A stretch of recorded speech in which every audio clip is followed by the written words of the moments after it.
वो शख्स जिसके ससुर जवाहरलाल नेहरू आजाद भारत के पहले प्रधानमंत्री थे, पत्नी इंदिरा गांधी न सिर्फ देश की पहली महिला प्रधानमंत्री थी, बल्कि अपने दौर की सबसे ताकतवर नेता, जिनके बड़े बेटे राजीव गांधी ने भारत की बागडोर संभाली, तो छोटे बेटे संजय गांधी ने आपातकाल नसबंदी जैसे कठोर कदमों से देश को हिला दिया।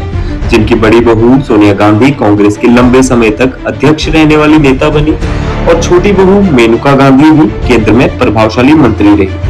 पोता राहुल गांधी कांग्रेस का अध्यक्ष बना और मौजूदा दौर में विपक्ष का सबसे बड़ा चेहरा है। पोती प्रियंका सांसद है और संजय का बेटा वरुण गांधी भी संसद तक पहुंचा।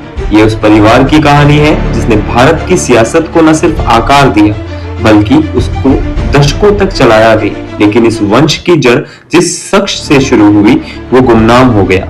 ये एक महज विडंबना नहीं, बल्कि एक राष्ट्रीय त्रासदी है कि उस शख्स पर लिखी गई एकमात्र किताब भी किसी भारतीय लेखक के द्वारा नहीं, बल्कि स्वीडिश लेखक बर्टिल फ्रॉक के द्वारा लिखी जाती है। और उस किताब का नाम होता है फिरोज द फॉरगेटन गांधी।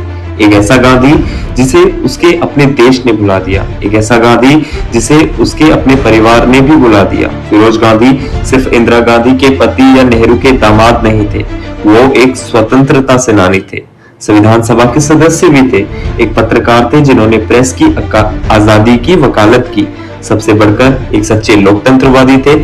फिरोज का जीवन एक बगावती नायक की रोमांच दास्तां है। 20 साल की उम्र में स्वतंत्रता संग्राम में कूद जाना, 21 साल की उम्र में 3 बार जेल जाना, ये फिरोज गांधी ही थे जिन्होंने 1959 में सबसे पहले इंदिरा गांधी को तानाशाह कहा था। ये फिरोज गांधी थे जिन्होंने आजाद भारत के पहले प्रधानमंत्री पंडित जवाहरलाल नेहरू को करप्शन के विजय में घेरा था और उस दौर के वित्त मंत्री को इस्तीफे के लिए मजबूर कर दिया था। फिरोज गांधी ने ही LIC घोटाले को उजागर कर बीमा क्षेत्र में राष्ट्रीयकरण की नींव रखने से लेकर प्रेस क्लब ऑफ इंडिया की स्थापना करवाई। फिरोज की उपलब्धियां अनगिनत हैं, लेकिन आज हैरानी होती है ये बताते हुए कि उस गांधी को इस देश ने भुला दिया।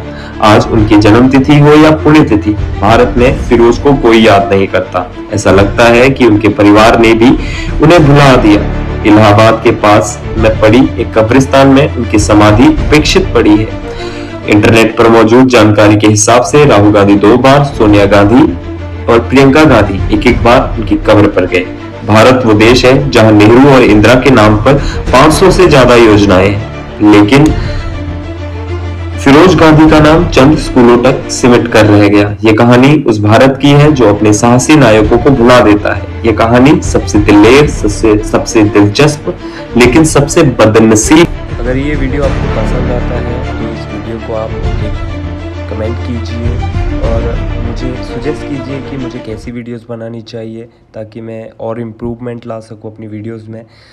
बट इस वीडियो को ज़रूर लाइक करना, क्योंकि इसमें मैंने बहुत मेहनत किया है। और थैंक यू सो मच आपका दिल से। अगर आपको ये वीडियो पढ़ना है तो लाइक कीजिए और नीचे जो कमेंट बॉक्स है वहाँ पे जाके कमेंट कर दीजिए। और थैंक यू, धन्यवाद, क्योंकि आपका एक लाइक बहुत मदद करता है, क्योंकि मैं बहुत मेहनत करता हूँ। ये देखिए स्क्रिप्ट जो इतनी लंबी है, कम से कम काफ़ी टाइम लगता है, थोड़ा रिसर्च करना पड़ता है और रिसर्च कभी कभी मिलता नहीं है क्योंकि किसी ने उनके बारे में इतना लिखा नहीं है। तो सर्च किया, पता लगा। धन्यवाद, जय हिंद।